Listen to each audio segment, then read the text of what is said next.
Do they want to just pivot to another style for cars? You can also apply the same logic to Ukir, who is usually using Jushin, those kind of like stable mid laner. They want to play a bit more aggressive this time, especially we are in dangerous grass. Dangerous grass. First dangerous grass pull. We've never seen a broken wall so far. In theory, they should favor RRQ with their surprise catch style, but again, that was the previous RRQ. Maybe they've changed. Looking at the ban so far, it's going very quick for Navi. That is new. Eve ban in the first phase, respect to Rinse. And looks like Navi wants to bite on the Sora if there is a chance here, because the Valentina ban surely is setting up for that. And man, what a pick is, I mean, Sora fits cars so well. Engager, initiator, whatever, and a carry.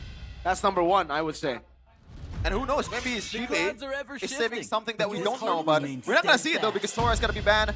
Leo mode is still out in the open for Navi. If they want to play it standard, if they want to play it a bit safely, especially for Andoryu, Leo mode should be the choice here. I think so. I think the Leo mode makes the most sense.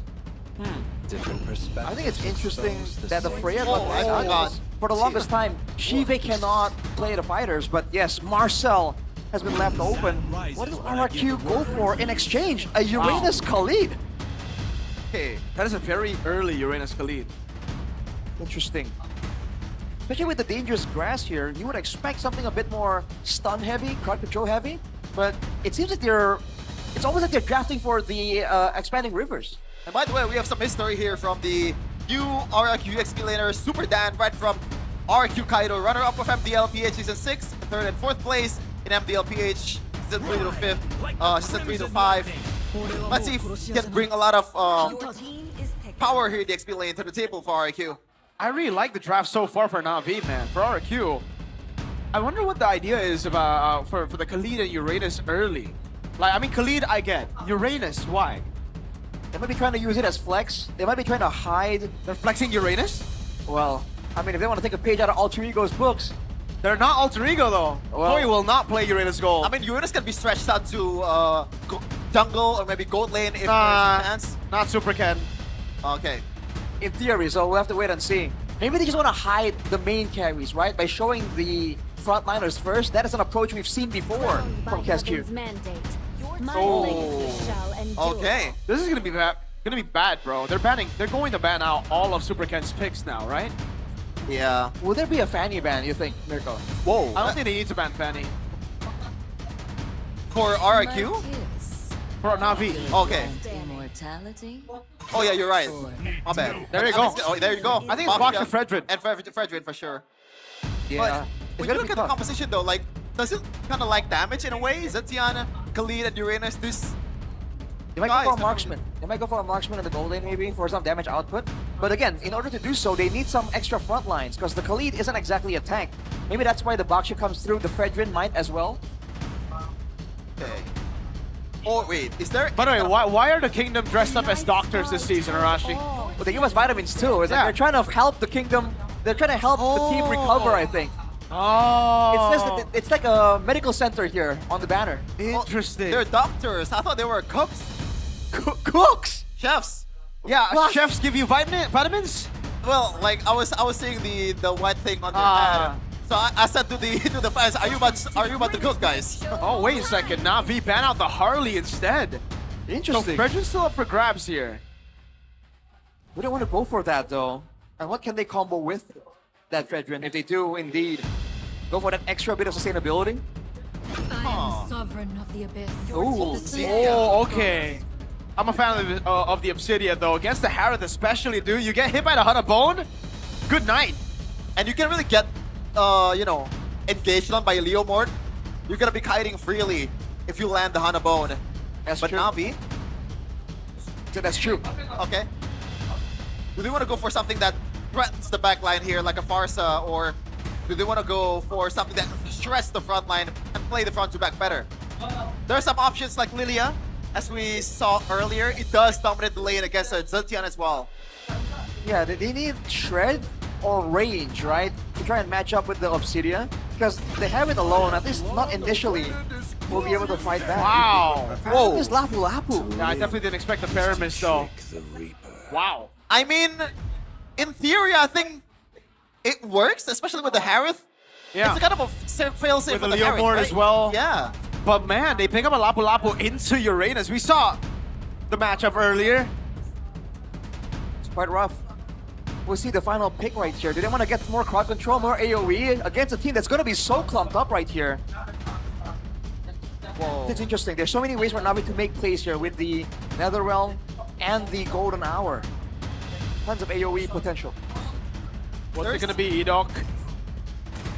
Well, it's not a pick for Edok. We know what Edok is, but he's the last pick. It's a jungle. Fanny here? Fredrin. Okay. There's no way they go Fanny, dude. Why not? What? No, I was just saying, Oh, why not? oh.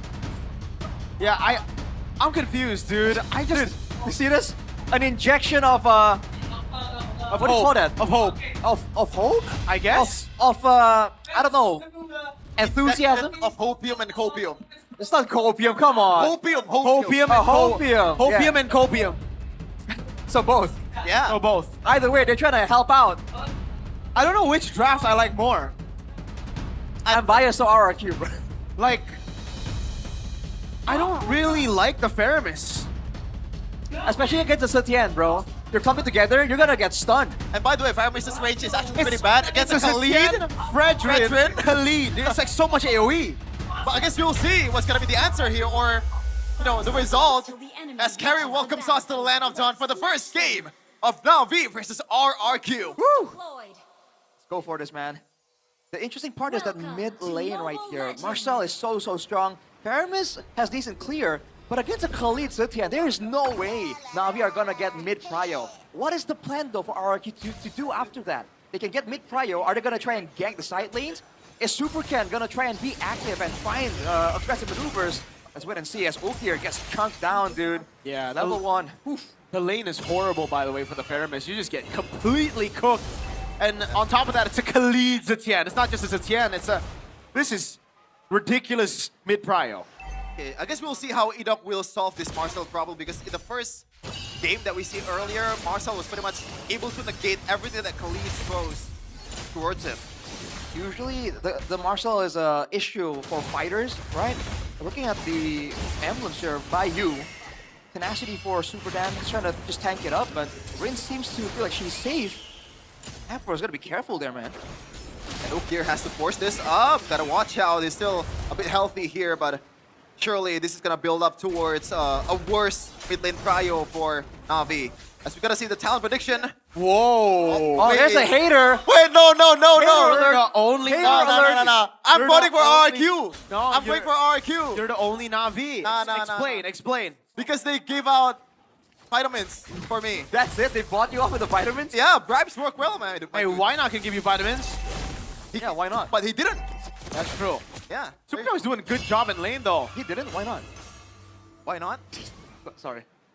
Looking back at the game so far, I feel like there's a skirmish coming through before the turtle, man. I feel like both teams want to try and find something. Oh, but- Ukir's not 4. Ooh, no. Interesting. Yeah. That's bad. I don't think Navi wants to go for this. I think Andrew's gonna be just driving by and try to get the retry steal. man. Unless. The turtle dance is beautiful right now by RRQ, really just chunking them slowly but surely. Super Dan doing a good job as well. Pro walking up, that's gonna be Edok stunned. Oh, he flickers out of the stun. And Doria gets the steed, now jumps on the Super Can. That's the Phoenix coming down now. Bravest Spider, second part of it with the Raging Slash on the back, and that's Stipe with a rotation from gold lane. Super Dan gets away because of the suppression of the Netherrealm.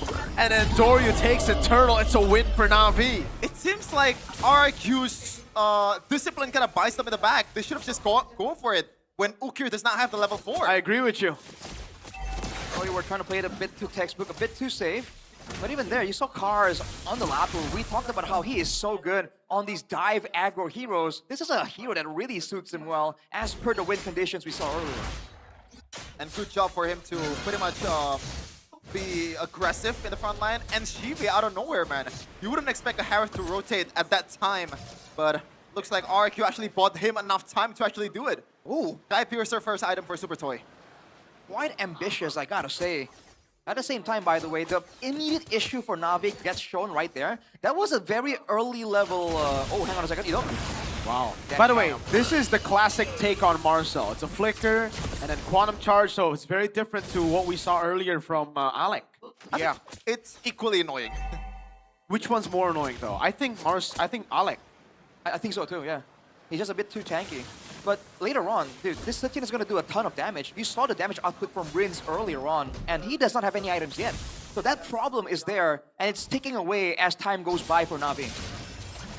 No punish at all towards Apro, man. This is the power of the Marcel. You can just open the map as much as you want to, and you still have that golden hour in the back in case everything goes Ori. Or just go back. Yep. He's going to be so much more annoying once he gets the Thunderbelt, by the way. So it's all about building towards the Thunderbelt. Once he has it, then he'll start doing crazy stuff. Shive in the bottom lane. Ooh, chunking Edok quite low, but man, Toy is so annoying with this wave management. He has kept this lane here, I think from like the second minute. But at least Shiva is actually winning out in the EXP battle, as the second turtle will come up in a second. Cars was able to carry Navi to victory in the first one. Let's see if he can do the same here with more items. The thing is, if the side lanes play passive for RRQ, with the mid lane disappearing so often, it becomes a bit of pressure for the side laners of Navi. Let's see how this turtle fight plays out though. Navi cannot afford to get poked on by Rins. Cars already chunked up. Oh, and now he goes for it. Uh-oh, Rins is caught. Pops in the field. Phoenix gets stunned up by Cars, and he's dead.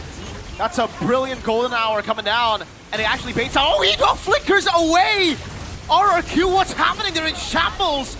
Navi are just outplaying them. I think the plan was there for RRQ actually. Supertor was able to rotate fast enough, more than Shive, much more than Shive, and once again, RRQ should have used that man advantage.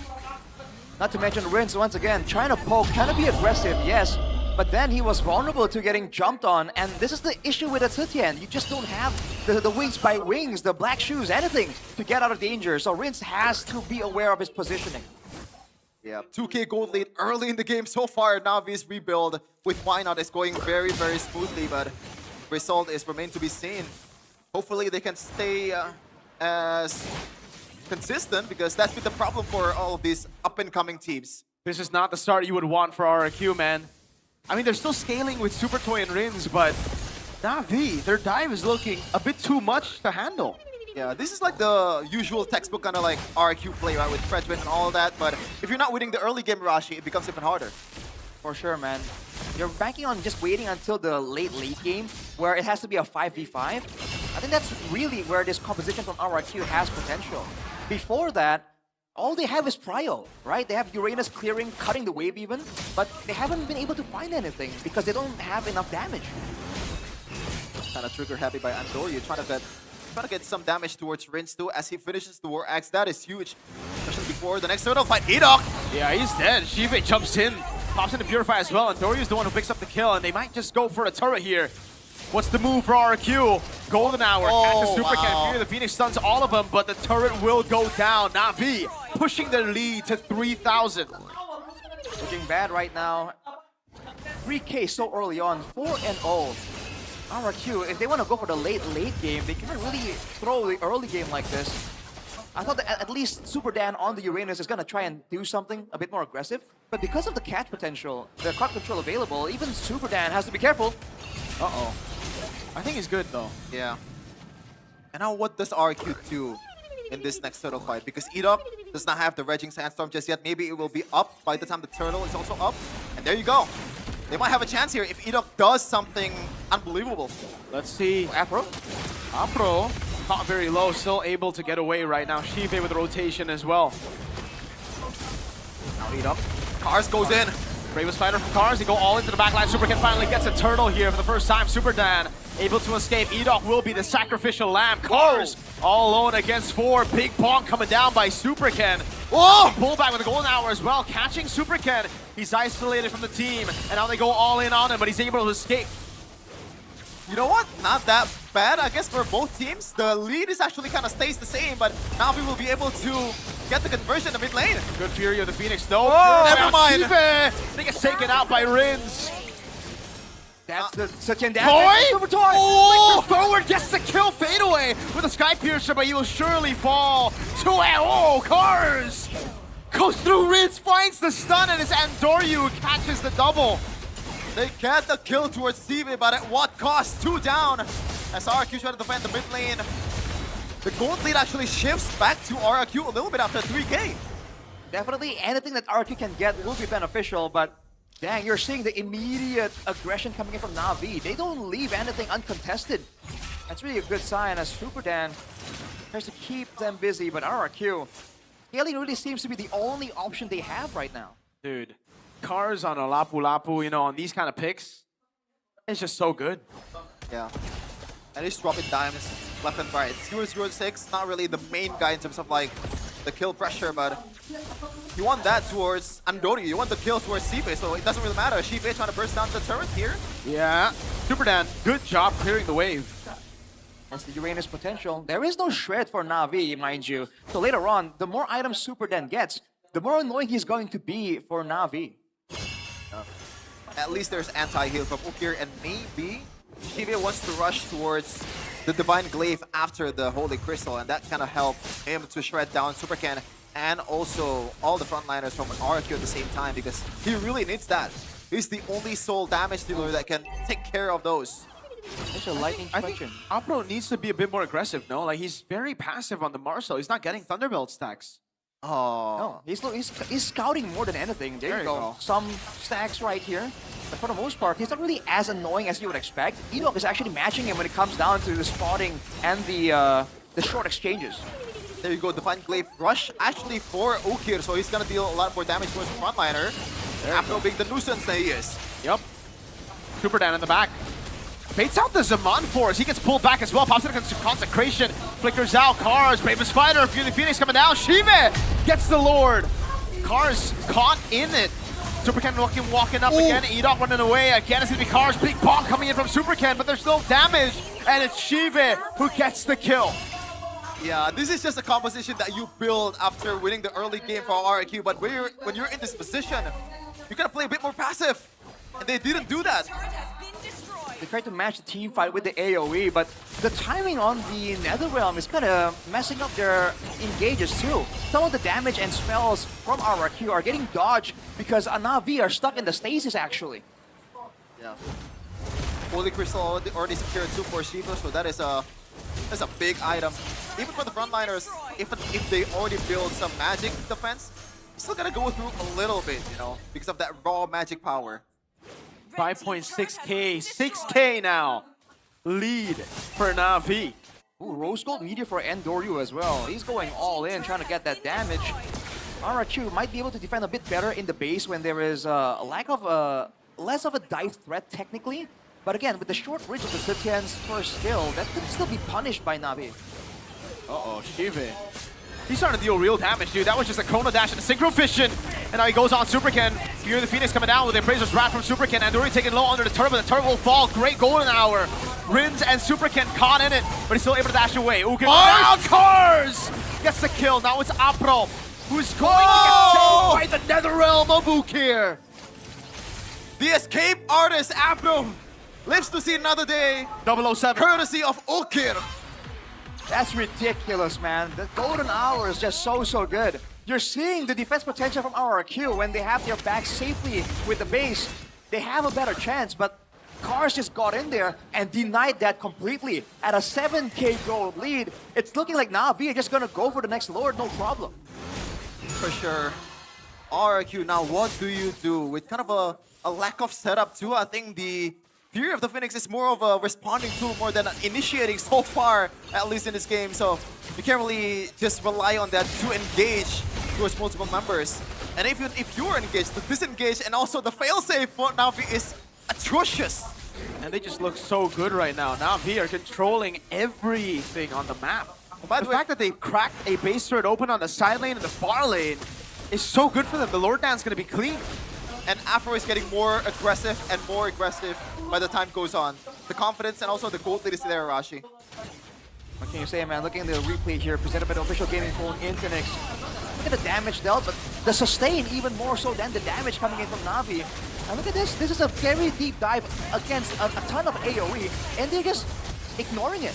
The fact that they had all this time to make moves before they were even forced to use the Netherrealm shows again how far ahead and how well coordinated Navi is. Nothing is really wasted when they are setting up for a play. Uh-oh. By the way, Shiba already have Divine Glaive, so he's fully online right now. There you go. Uh-oh. Consecration for Zaman Force. Shiba Zaman Force is going to be down for a bit. Lord taken. Oh, Supercat takes good control of the aggro. Raging Sandstorm and the Flicker. Fury the Phoenix combo. They go all into the backline, but Edoc's the one taken out. The Netherrealm saved them all, and now it's Supercat with a bomb. But it's Endoryu who wins out the Rectory. Rins pulled back Supercat as well, and that's a double for Endoryu. All that's left from the King of Kings is Toy. Trying to clear the lane, but Afro does not want him to do that. He is there. On a bone, doing no damage whatsoever. A Lord coming down in the bottom lane as well. It's GG for game one. There's no way Toy survives this. There's no way he defends this. Game one over to Navi. Is this the new Navi? Is this the reborn Navi? After the period of adjustments of Endoryu and Ukir, they bring out the big guns. Why not is here, and why not win this series? Man, I was not familiar with your game, Faramis. I didn't like the Faramis. I was wrong. Holy moly, that Faramis was clutch. Time and time again, the patience on the Netherrealm just shows the coordination, the communication between them. But along with that, the whole team just seems to understand what they're going for, and you don't see the individual mistakes that used to stand out for Navi when they are playing that early to mid game. Especially in the late game, the discipline is so apparent, man. Even when RRQ looks like they were really low or they could be punished even more, Navi kept their head in the game, and time again, they just deny RRQ everything. They're just so decisive in everything that they do. You know, there's no like little hints of hesitation in everything that they do, especially in the team fights in the tunnel pits, man. RRQ is just capped in that kind of scenarios. Even though RQ played super disciplinedly, but Navi was able to use that fact to their advantage. Beautiful. And I can see why people are hyping up Navi. I can see why the players are saying Navi is the real deal. We got to see the glimpse of the potential, and let's see if they can actually expand with it. I think they can. They show that they can against RRQ, a team that's also rated quite highly by some teams, but surprisingly rated quite low as well by some other teams. Arashi, main takeaway, Kingdom Man. Just seems like that game plan was a bit shaky for them. We saw the idea, right? They want to try and get the counter with the Zetian, stop the initial fight, and then play a front to back and out-damage Navi. But like Shepard mentioned, if you want to play that way, you gotta be a bit more passive. You gotta stop biting on these fights where you know the Netherrealm is just such a good team fighting tool, and you're up against a Lapu, right, that was already doing so well. Factors like this, I think, is something that RRQ needs to kind of take into consideration. I think ban to Marcel. Yeah, I think, by the way, like, I understand why they're not banning it. In the Philippines, it's a horrible pick. It's a 40% win rate. But in Indonesia, it's different because we're Brawl. So, ban it. And also, like, I don't really get why they're picking Khalid, knowing that they are kind of like gonna be losing that mid prio anyway with Marcel. Well, not necessarily with the fact that you're up against a Faramis, and it did work with trying to just poke down the Faramis down to the ground. But how long is that gonna work? Is it until mid-game? Until that game? I feel like the issue is different. They did get the mid-prio. They were able to clear really, really fast, but then they have nothing else to do. They couldn't gank the Uranus because Uranus can't really lane and set up for a gank, and neither can the Obsidia. The only option they have is to help out Super Ken, but he was focused on farming instead of brawling, so it was a weird game plan overall. Yeah, and I kind of don't like the fact that they're putting all their eggs in one basket, and that is Super Toy, you know? Yeah. He hasn't died. He's a hyper carry this game, Yeah. right? But he just doesn't have enough damage. You can't.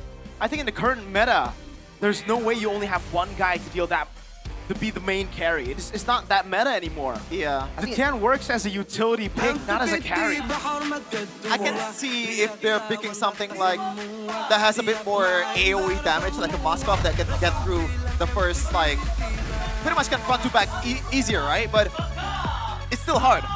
But it's gonna be the MVP of the game is Apro. 0011. Presented by official gaming phone Infinix 0011. Wait, this reminds me of a stat. What's that? What's that? Florian Wirtz? He's no longer 0011, bro. Okay. He's got like so many goals now. Wow, so many. More than Chelsea players. Yeah, I don't care. I don't care. Well, See the replay here, Hashi. I wish I could say I'm surprised, but new heroes are always kind of crazy. And like Rico mentioned, in a brawl-ish server, we saw this matchup just earlier. The Marcel against Khalid. The Marcel always has like the final say almost. There were some moments here where RRQ were able to find a sneaky kill here and there, but look at the immediate response, man. The understanding of like when they can really go aggressive and what needs to happen for them to do so, I feel like is what allows Navi to play so much more confidently. And as a result, fighting in a clump of space like this for RRQ, it should allow Rin to do more damage with the Zetian, but it just wasn't enough. Oh, I didn't realize. Was that bomb just deterred away by the Paramis ult? Yeah. Wow, I didn't see that. That could have been huge, by the way. Well, it connects it towards 4, I think. That's the thing. It's all, I really think it's all communicated, right? When they want to use the Netherrealm, the timing for who exactly, because it seems like whatever RRQ does, they just know. And RRQ isn't really playing a surprising type of composition, right? They have a Khalid roam that wasn't really doing any flanking. Yeah. But shout out to RRQ in that last moment. I think they actually did something good, and that is Super Ken trying to get the aggro on the Lord. He gets it. Edok gets a good Raging Sandstorm, but I think the minds of RRQ players are divided. Do we want to go for the Lord, or do we want to go for the fight? Yep. Some players go for the fight, but Super Ken stays on the Lord, and now it becomes like, what are we doing right here? It's all divided.